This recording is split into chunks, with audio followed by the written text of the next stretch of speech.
Let's rank all 10 Suzuki books. If we haven't met, hi, I'm Megan. I'm a violinist and teacher. I've been playing the violin for over 20 years. I have my bachelor's and master's degrees in violin performance, and I'm Suzuki trained. If you're enjoying my videos, please just take a quick second to make sure you are subscribed to my channel. It's easy, it's free, and it really helps me out.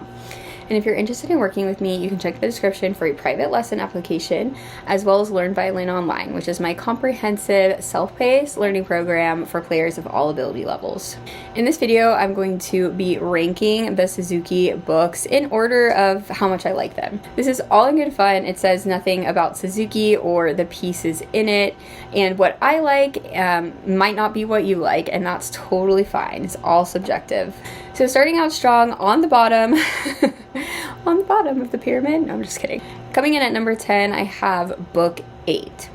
So I think book 8 is one that I'm just not super familiar with. When I was a kid, I stopped Suzuki around book 6, and I think that's honestly true for a lot of players. You know, once you get to the book 6-ish level, you really have all of the skills that you need to carry you throughout your violin career. Obviously you have to, practice and hone them more, but you really do have the majority of the skills gained from the Suzuki method, and so most students start to branch out into other repertoire.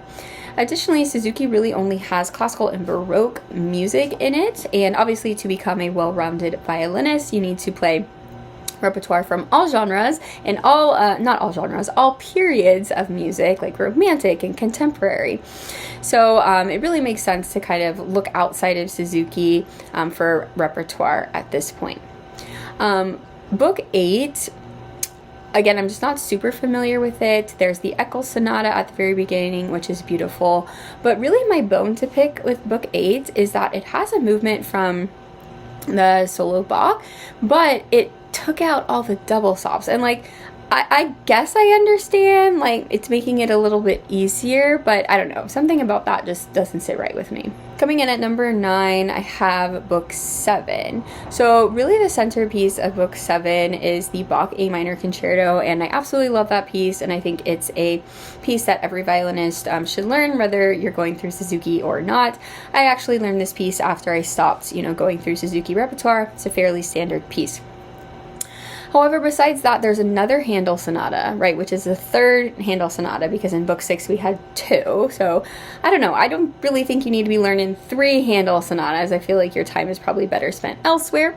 And then it has movements from Bach cello suites, and it's like, why? We're violinists. We have our own solo Bach. Can't we just play that instead? You know what I'm saying? And then the last piece is just kind of like a random Corelli piece. I don't know, not my fave. Coming in at number 8, I have book 10. So if you didn't know, books 9 and 10 are just Mozart concertos. Book 9 is the A major, number 5, and book 10 is the D major, number 4. So I'm putting book number 10 at number 8 on my rankings just because I'm less familiar with it. I primarily have studied 3 and 5, not so much 4. However, I do think these are a little bit higher than books 8 and 7 because they are more standard repertoire. Even if you aren't going through Suzuki, you are definitely going to play some Mozart concertos at some point, as compared to books 7 and 8 where they have some nice pieces, but why do we need Bach cello suites, right? Why do we need the Bach solo violin piece without the double stops, So at number 8, I have book 10, and then at number 7, I have book 9, just because I'm more familiar with it. It's the Mozart A major, which I've played a bunch for auditions. Coming in at number 6, I have book 1. So I have deep respect for book 1. I think in many ways it's the hardest book because you are overcoming so many learning curves, right? You are just learning how to play the violin, and that's not easy. I'm sure you probably know. So definitely have mad respect for book 1.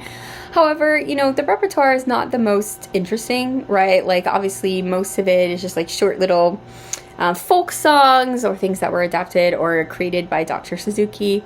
Once you get into the minuets in the latter half of the book, it starts to get a little bit more fun. You start to feel like you're playing actual music, but Happy Farmer isn't super interesting. And then the Gothic Gavotte, I love the Gothic Gavotte, but it's often too hard for book 1 students at the beginning, so sometimes it's kind of a challenge to get through. Coming in at number 5, I have Book 5. So the centerpiece of Book 5 is the Vivaldi G minor concerto, and I like the piece. I think it's a nice piece. However, I prefer the A minor, so that's a little foreshadowing to what's to come. And also, I don't know what it is. Like, I remember playing the Bach double at the end of the piece. I remember playing like the first piece in the book, but I don't remember playing the Vivaldi G minor at all. And I'm like, did I just like block it out from my memory because I didn't like it? I don't know. I don't particularly love the country dance and the German dance. Like, I understand why they're there. The country dance is for the up staccato, the German dance is for the key, but they're not like the most interesting pieces in the world. The last piece is just the first movement of the Bach double, or sorry, excuse me, first violin part of the Bach double. We've already played that, you know what I'm saying? And then also, I think it's a little bit strange how they have the second movement of the Vivaldi A minor in this book rather than in book 4. And again, I get it, right? You're supposed to be focusing on contact point, you're supposed to have a more mature sound, better dynamics, all that. But I don't know. Those are my qualms with book 5. And listen, I'm not saying I could do it better. I'm not criticizing at all. It's all in good fun. Coming in at number 4, I have a book 6. So I really love the Folia, which is the first piece in book 6. However, I find that the Folia is pretty difficult, and it's actually a pretty big jump to go from the Bach double to a Folia, and so students sometimes struggle. With that being said, it is a beautiful piece. It's so much fun to listen to and to play, and it's really like virtuosic, right? Like, you can kind of like show off a little bit. And also the Handel F major really holds a special place in my heart. I played this for a performance when I was, I think, in like 6th grade, and I specifically remember that performance. I vividly remember that performance, and it really, like, I felt like a true violinist, and I felt like proud of myself and accomplished, and just have very good feelings associated with the Handel F major. Coming in at number 3, I have book 2. So I think that book 2 is actually a really fun piece with a lot of great like diversity in the pieces. I really love like the waltz, the Handel Beret, the Lully Gavotte. I like to introduce shifting there, which I think is a lot of fun. And I love the Beethoven Minuet. I always say it reminds me of like being at a cafe in Paris, like outside sipping coffee, which who doesn't want to be doing that? You know what I'm saying? And then the last piece of the book, the Boccherini Minuet, it's obviously like really famous. It was in Ferris Bueller's Day Off, and it's a lot of fun to play. So love book 2. Coming in at number 2, I have book 3. So I really love book 3. I feel like the pieces are just like so much more like mature, I guess, than book 2. They have a lot more like different characters, which I think is really fun to explore. The first piece, it's okay, right? It's repetitive, right? The Martini Gavotte. I think the second part of the minuet, the minor part, is absolutely beautiful.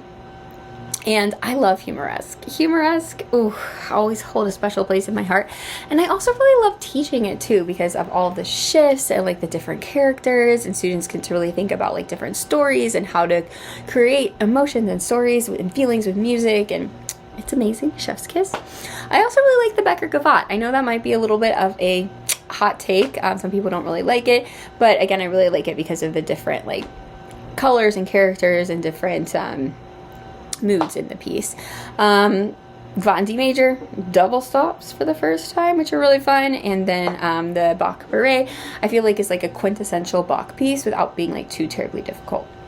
And finally, coming in at number 1, I have book 4. I absolutely love book 4. I think that's when things get really, really fun. I like the second sights, the one that goes like this, I think has a really beautiful melody, and probably my favorite pieces, I think probably both of them, in the Suzuki repertoire are the Vivaldi A minor and the Bach double. Vivaldi A minor is just so much fun, and I feel like it's the first piece where students feel like a true violinist, right? It's like the first piece that you can go and hear like Hilary Hahn playing with an orchestra, you know? I specifically remember learning it when I was younger because I was learning to play with the metronome for the first time, and I just remember my teacher being like, you know, you're not with the metronome and whatever, and I kept swearing to her like, no, the metronome is speeding up, not me. How could it be me? I'm perfect. What are you talking about? But I love the Vivaldi A minor. Plus it's like it can be relatively complicated, right? It's fast, there's a lot of shifting, it's really fun to play. And then the Bach double is just like quintessential Suzuki, right? Like, if you didn't know, Dr. Suzuki actually kind of created the first 4 books with the idea of like the Bach double being the goal. The beginning of the Bach double, da da da da da da, is actually the very first twinkle rhythm in book 1. It's so much fun to play like in a group class or even just with your student. I actually had a student recently learn the Bach double, and you know, she's online, so unfortunately we couldn't play it in person, but she made a recording of herself playing it, I made a recording of myself playing it, we put it together, and that was just like a really special project, so that was a lot of fun. So that is my official ranking of Suzuki books. Let me know what books are your favorite, what books you don't like so much, and your favorite pieces from the Suzuki repertoire. Thank you so much for watching, and please make sure you subscribe before you go.